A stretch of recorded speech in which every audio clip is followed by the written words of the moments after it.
Talk to him, Jason. Now that's what I call wrestling.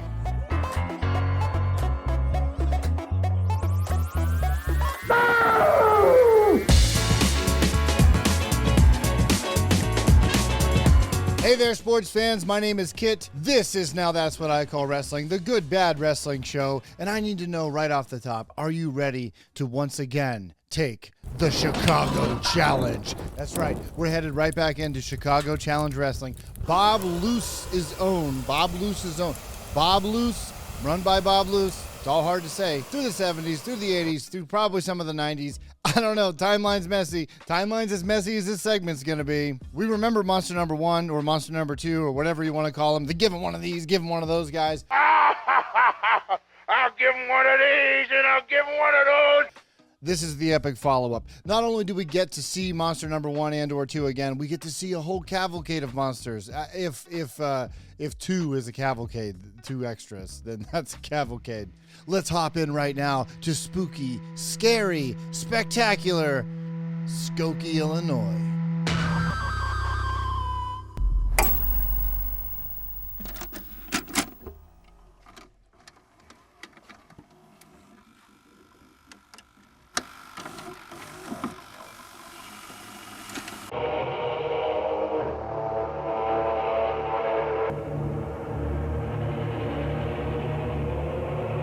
We're off to a great start. Can you imagine how many people would immediately click off of every single YouTube video if they started like this?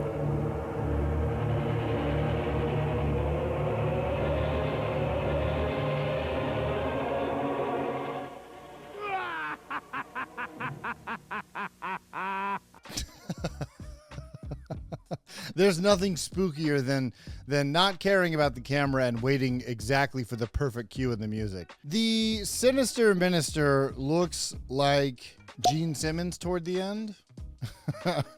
The Sinister Minister is wearing the exact same spooky season earrings as your third grade teacher. That's fun. It's time again to have a visit with the Sinister Minister of Fear. It's the first lesson of good bad wrestling is there's no second take in good bad wrestling.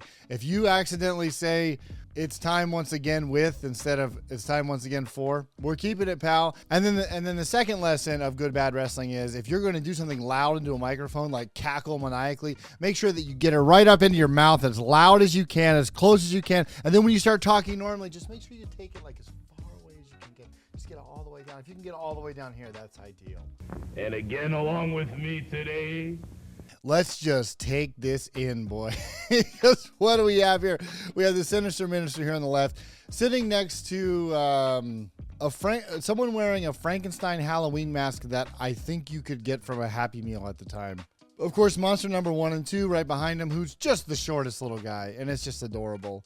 Over on the right, we have Bob Loose, the man who is responsible for all of this.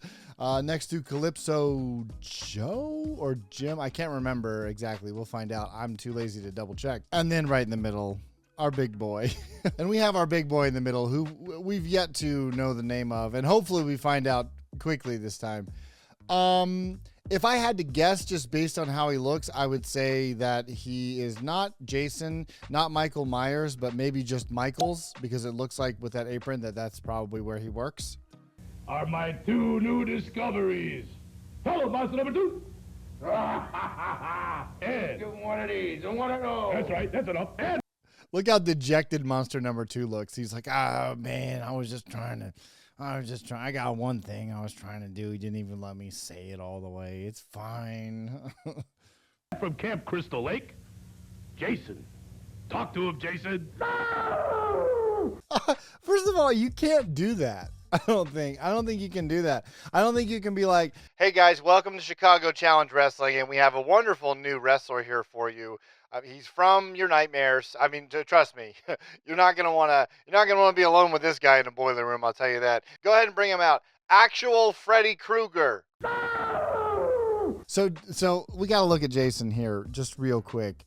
Jason has a hockey mask with a t-shirt, what looks to be a t-shirt on underneath that they've pulled out the top like bunny ears. Really the most adorable Jason from the series. And next to me is my new disciple, Jerry Larman Jr. So we have the sinister Minister of Fear. We have Monster Number 2. We have Halloween Jason. And we have Jerry Larpin Jr. Seems like a natural trajectory. Like that would be one of those IQ tests of like, hey, can you recognize this pattern? We have this one. We have Spooky Boy, Spooky Boy, Spooky Boy, regular guy. What's next in the sequence? If you can guess what's next in the sequence, then your wrestling IQ is at least 80, 82. That's right. Look at the mask. Look at his shirt. You know, people get this wrong a lot, but Jerry Larpin Jr. is actually the name of the doctor. It's actually Jerry Larpin Jr.'s monster. Tell him, kid. The minister's number one. That's right. The minister's number one. Cool, bro. You had all week to think of that. Awesome job. You spent more time on that airbrushed Freddy Krueger shirt. Like, dude, speaking of, what the hell's going on here? It's like, hey, take everything spooky and cool and just throw it up into one segment. What do you think of Loose and all those disgusting creeps he hangs around with? Crush them all. Destroy them. They're no good. That's right, kid. Now, kid, I know last week I hung you. I'm glad to see you're back.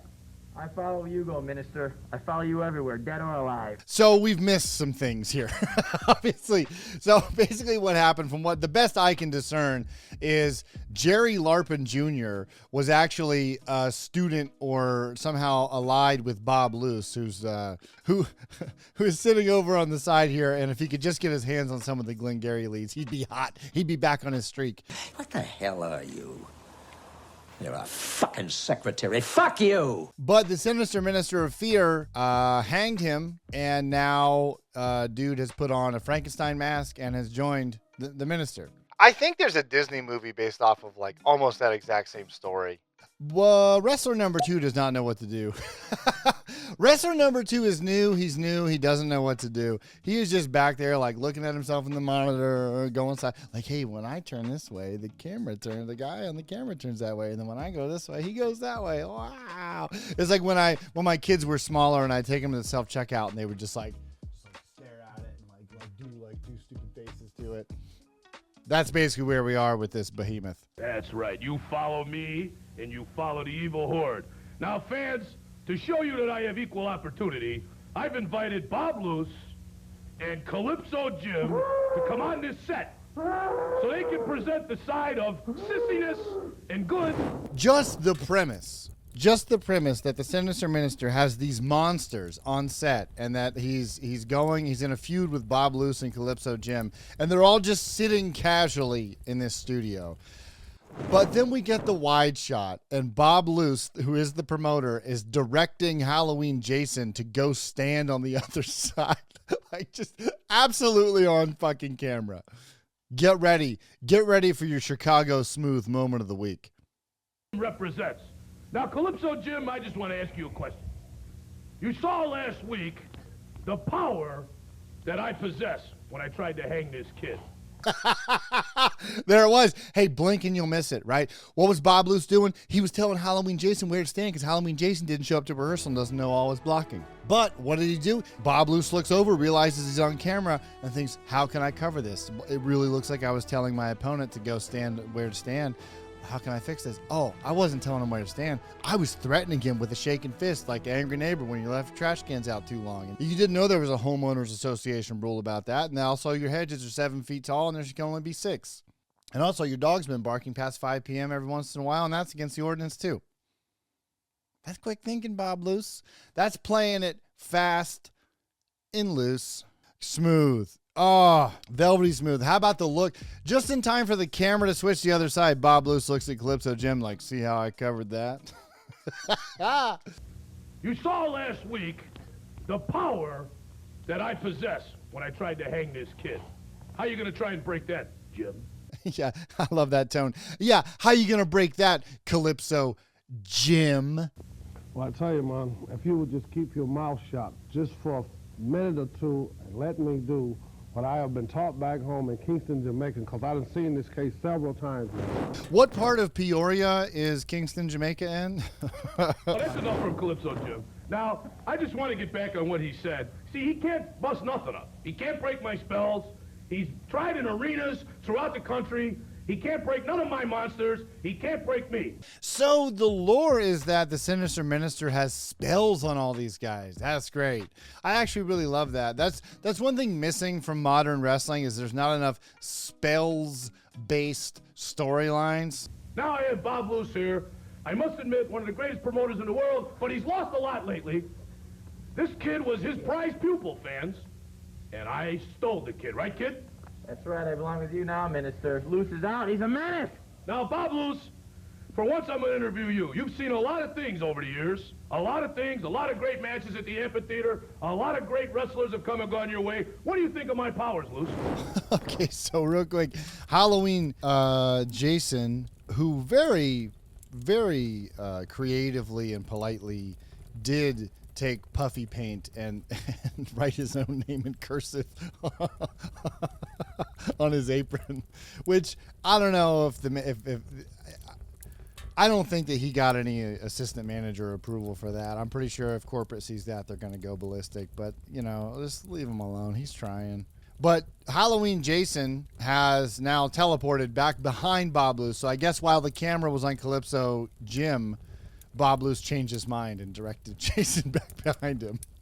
I love the idea that Bob Luce is the promoter, and he was probably actually wrong about where Jason's supposed to be standing, and Jason, as we'll find out, is supposed to be standing directly behind him. Well, Sinister, I tell you, I must admit that this has confused me, boggled my mind. Because I tell you something, you are definitely a menace. I mean, I hope the fans are aware now of what they're seeing. You are really, truly sinister. You are a menace to the wrestling profession. Thank you for the... No, on that thing, Jason! Jason, take him. You know how in all those Friday the 13th movies, Jason very politely grabs everyone's shoulders and they're just done for immediately. I also love the pause of no one really knowing what's next. Like, they didn't fully talk about this segment before they shot it, so it's just like, hey, yeah, hey, dude, that was your line. Go, do it. Choke his shoulders. Back, Jason, back. Bob Luce holding his toupee in place throughout the segment. Now, What the hell? What's going on here? That's something we never get, all right? In all kinds of different media, we get fights, and especially in wrestling, we get moments like this where it's not a match, but there's some sort of physical altercation. We never get the moment directly after where the cameras are supposed to probably have stopped by now, but everyone just stops what they're doing. They stop choking each other's shoulders, and they stand there, and the dude who got attacked has to be like, dude, what the hell? What the hell are you doing? We're supposed to do an interview. God. I have no oxygen left in my shoulders. Luce, why did you try the kid? Why don't you try the kid, Luce? What's the matter? I like that as code for Bob. You were supposed to get up and attack the other guy, and you forgot what was next. So now just take a quick look out to the camera to make sure that the guy behind you is like, go. Like, come on, Bob, go get him. You got Calypso Jim there. Yeah, well, listen, now I'll tell you what. Now he's getting the back of his neck choked. This guy is not going to survive this assault.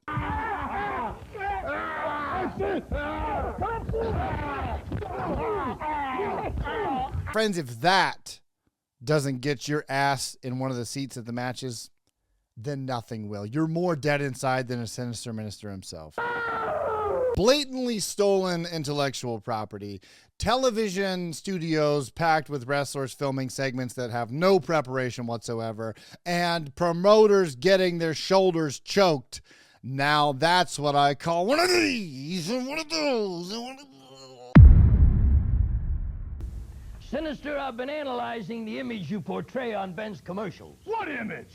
I like the skeleton around your neck, the face paint, the earrings, the derby hat. It's menacing, scary, man. Hey, wait a minute. What about Credit Man's outfit? What about his mask? Nobody knows who he is. With Credit Man, it's the deeds that count. He helps those in need. He is the good Samaritan of auto financing. Another thing, I think your skin-tight wrestling pants are obscene. Luce, you're confused. This is Ben's Auto Sales, not Ben's the tailor. We sell cars, not clothes.